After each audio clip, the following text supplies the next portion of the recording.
이야기 고수가 들려드리는 옛날 이야기. 스트레스 날리는 만담.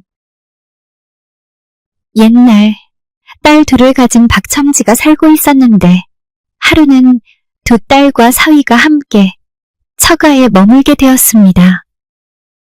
첫째 사위는 고지식하고 유머가 없어 장인 장모에게 푸대접을 받았고, 둘째 사위는 좀 터무니없지만 능청스런 말솜씨로 늘 장인 장모를 재미있게 해주어 귀염을 받았습니다.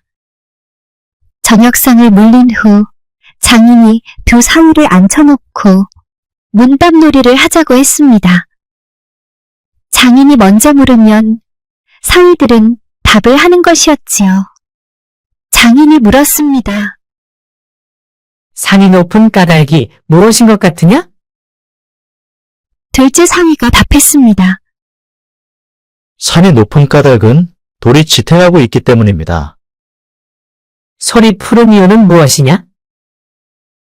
둘째 사위가 또 답했습니다. 열매를 품고 있기 때문입니다. 길가의 버드나무가 키가 작은 이유는 무엇이라 생각하느냐? 둘째 사위가 힘차게 말했습니다.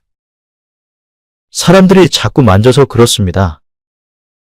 그렇다면 내 머리카락이 점점 없어져 대머리가 되어가는데 이건 왜일까? 둘째 사위가 머리를 극적이며 답했습니다. 장인어른께서 연세가 많아지시니 안 그렇겠습니까? 장인은 둘째 사위의 답에 즐겁게 웃고는 큰 사위를 보고 말했습니다. 자네는 꿀을 먹었는가? 아니면 보릿자루를 꼬았는가? 꿀을 입에 넣어 벙어리가 되었느냐, 아니면 꽂아 놓은 보릿자루처럼 우두커니 앉아 듣기만 하고 왜 말이 없냐는 것이었습니다. 큰 사위는 자신이 말하려고 하면 어느새 둘째 사위가 톡톡 나서서 먼저 답을 하는 바람에 미처 못한 것인데 꿀을 먹었니 보릿자루니 하여 분통이 터졌습니다. 그래서 자신도 답을 하겠다 했는데 그 답은 다 둘째 사위가 답한 것을 반박하는 내용이었습니다. 장인어른께서 산이 높은 이유를 물어보셨을 때 동서가 답하길 돌이 지탱한 까닭에 산이 높다 하였는데, 그럼 하늘이 높은 것도 돌이 지탱해서 높은 것인가요? 그건 아니지요. 산이 높은 이유는 돌 때문이 아니라 아무것도 짓누르지 않았기 때문입니다. 또 소리 푸른 이유를 물어보셨을 때 동서는 열매를 품어 소리 푸르다 했는데, 그럼 대나무가 푸른 것도 열매를 품어서입니까? 또 길가의 버드나무가 왜 키가 작으냐 물어보셨을 때 동서는 사람들이 하도 만져서 길가의 버드나무가 작다고 하였는데, 그럼 장모님이 키 작은 것도 사람들이 자꾸 만져서 그런가요? 장인어른의 머리 벗겨진 까닭이 나이가 들어서라고 했는데, 그럼 아직 새파란 이팔 청춘인 내가 머리 벗겨진 것이 나이가 들어서란 말입니까? 장인이 허허 웃으며 다음 질문으로 넘어갔습니다. 자, 이젠 같이 답을 해보게. 강은 왜 아래로 흘러갈까? 그건 물고기가 끌어내리기 때문입니다. 말도 안 됩니다. 강은 물고기 때문이 아니라 중력이라는 것 때문에 아래로 흐르는 겁니다. 그럼 나무는 왜 그렇게 키가 클까? 간단합니다. 나무가 높이 뻗으면 새들과 가까워져 새들의 노랫소리를 잘 들을 수 있어요. 아니요. 나무는 햇빛에 닿으려고 애를 쓰니 키가 커지는 것입니다. 그런데 나뭇가지를 활짝 펴고 새 노랫소리를 열심히 듣고 있는 나무를 본 적 있어요. 마치 새야 조금만 더 크게 노래해봐 라고 말하는 것 같았어요. 장인은 배를 쥐고 웃었고 큰 사위는 한숨을 내쉬었습니다. 자, 또 잘 들어보아라. 가을의 나뭇잎이 나무에서 떨어지는 건 왜일까? 잎은 여름 내내 매달려 있는 곳에 지쳐서 그냥 손을 놓는 것입니다. 말도 안 돼요. 나무가 낙엽을 털어내어 겨울을 대비하려고 잎이 떨어지는 것입니다. 고양이는 왜 찬장 위에 올라앉을까? 아, 그건 그저 집안의 왕인 척하며 신하들을 조사하고 있을 뿐입니다. 어허, 고양이는 높이 있어야 자신이 안전하다고 느끼고 또 주변을 잘 관찰하려고 높은 곳을 찾습니다. 그러니까 내 말이 고양이는 자신이 왕좌에 앉은 왕이라 여기면서 자신의 왕국을 감독하는 거라니까요. 수탉은 왜 매일 아침마다 일찍 일어나서 올까?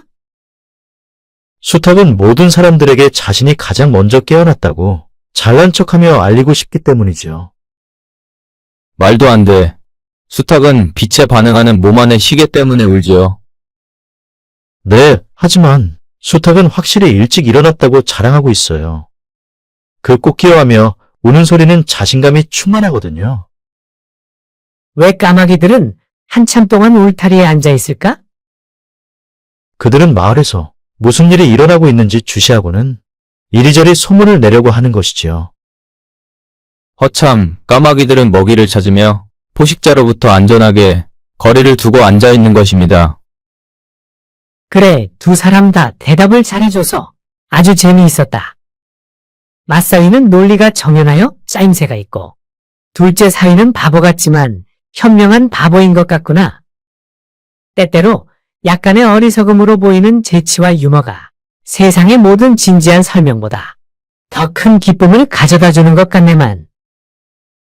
사람을 웃게 만들고 인생을 조금 더 여유롭고 재미있게 생각하는 방법을 아는 데는 약간의 재치도 필요하다는 생각이 드네. 나 혼자 느끼는 착각인지 모르겠네만. 아무튼 두 사위 덕에 오늘 참으로 즐거운 시간을 보냈네. 고맙네. 화기애애한 분위기 속에서 모두들 행복했습니다. 원님이는 4가지 문제. 옛날 한 고을에 18살 노이와 15살 남동생인 가난한 남매가 살고 있었습니다. 그 고을 원님은 가난하지만 아름다운 그 노이를 마음에 두고 있다가 어느 날 그 노이를 불렀습니다. 너는 나와 내기를 하나 하자. 내가 지면 논밭 3마지기를 줄 것이고 내가 이기면 너를 소실로 맞는다는 조건이다. 알겠느냐? 불쌍한 노인은 꼼짝없이 듣고만 있는 처지였지요. 내기라는 것은 사또가 문제를 내면 그것을 노이가 알아맞히는 것이었습니다. 자, 첫 번째 문제는 내가 문지방에서 발을 한 짝씩 걸쳐놓고 들어갈지 나갈지를 맞추어라. 두 번째는 아침에 다리가 4개이고 낮에는 다리가 2개, 저녁에는 다리가 3개인 것은 무엇인가? 세 번째 문제는 오른손으로는 잡을 수 있지만 왼손으로는 절대 잡을 수 없는 것. 마지막 4번째 문제는 내 고쟁이 속에 있는 나의 거시기가 몇 푼어치나 되겠느냐? 이제 알아맞혀보아라. 그러나 이렇게 까다롭고 어려운 4문제를 노이로서는 맞출 수 없는 문제라 그만 원님의 소실로 갈 수밖에 없게 되었습니다. 남동생은 원통하여 원님을 찾아가서 말했습니다. 나리, 제가 나리와 다시 내기를 하게 허락해 주십시오. 제가 내기에서 이기면 누나를 돌려주시고 나리께서 이긴다면 누나를 드린다는 조건을 걸고 하겠습니다.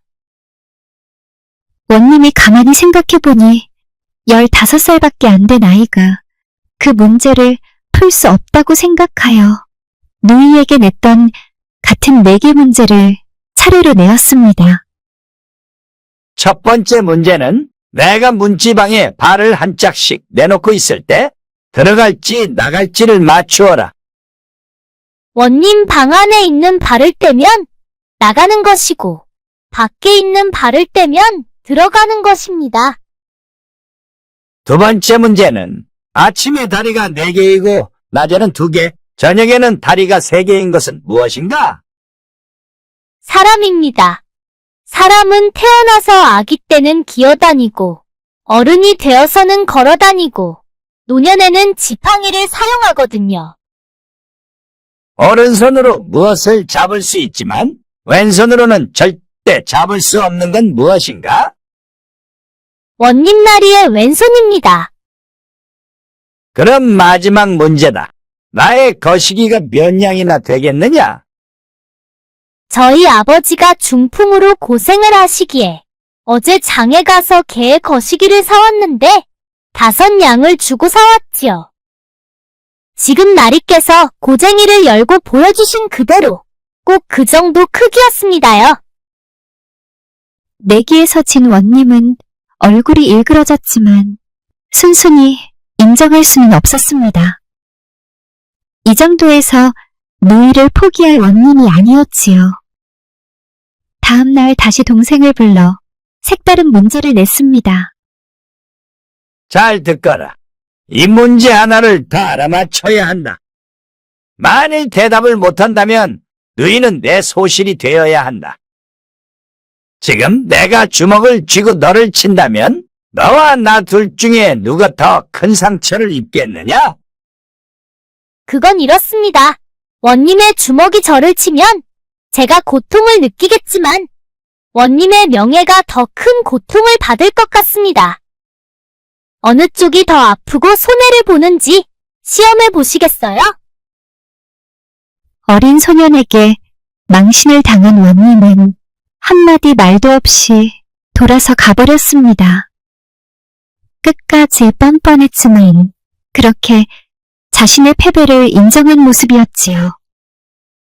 재치 있게 내 문제를 모두 풀어넘긴 동생 덕에 노이는 마음 편히 살게 되었다는 지혜로운 이야기였습니다.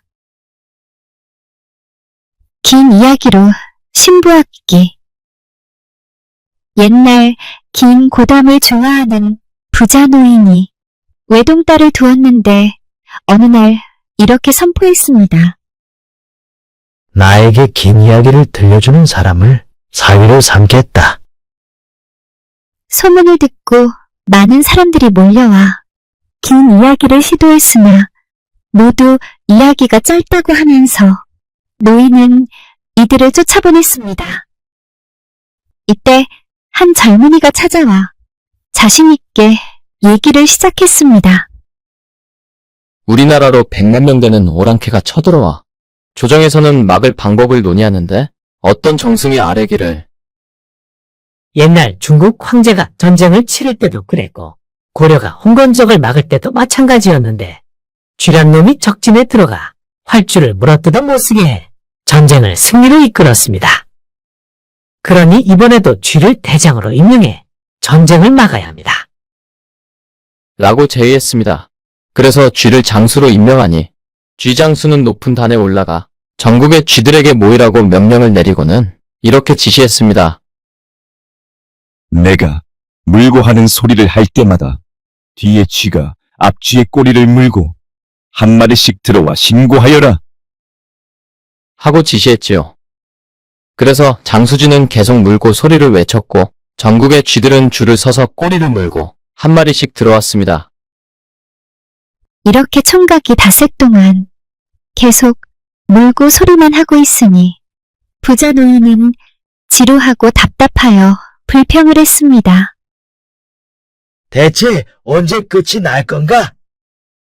아직 몇 개 군에 살고 있는 쥐만 들어왔고 조선 팔도 쥐가 다 들어오고 나면 그 뒤에는 재미있는 얘기가 남아 있습니다. 노인은 할 수 없이 이 총각을 사위로 삼을 수밖에 없었습니다. 혼인한 후에도 계속 물고 이야기는 이어졌습니다. 그리하여 당시 그 고을에서는 이 장인과 상위를 고담 노인과 물고 상위라고 불렀다 합니다. 말 잘해서 얻은 벼슬. 옛날에 서울의 한 재상이 시골 양반과 부자들에게 벼슬을 시켜준다고 하면서 돈을 받았습니다. 그러나 재상은 돈만 받고 그들에게 벼슬을 주지 않았기에 돈을 준 사람들은 재상을 찾아가 귀찮게 굴기 일쑤였습니다. 그러자 재상은 대문에다 방을 붙였습니다. 벼슬을 하려는 사람이면 이런 자격을 갖춘 사람만 우리 집에 들어올 수 있다. 양반이면서 문장도 잘 짓고 인물도 좋고 말 잘하는 사람이어야 한다. 그러던 어느 날 옷도 남루하고 얼굴이 얼거 못생긴 선비가 재상집 대문을 열고 들어가려고 했습니다. 하인은 두 팔을 벌리고 막아섰습니다. 아니 돼요. 들어올 수 없소. 그 선비는 호댓말로 하인을 꾸짖었습니다. 감히 누구 앞길을 막느냐? 어서 대감이 있는 곳으로 모시어라. 할 수 없이 하인은 이 남루한 선비를 대감 앞에 안내했습니다. 그러자 이 막무가내 선비에게 대감이 물었습니다. 너는 양반이냐? 저는 신발을 만들어 파는 신발 장수이온데 사람들이 신발을 사러 와서는 저에게 언제나 이 양반아 하고 부르기 때문에 양반이 맞다고 생각합니다요. 재상이 이번에는 글솜씨를 보려고 물었습니다. 너는 문장이 어느 정도 되느냐? 문 중에서 학렬이 제일 높아 집안 사람들이 문장으로 부릅니다.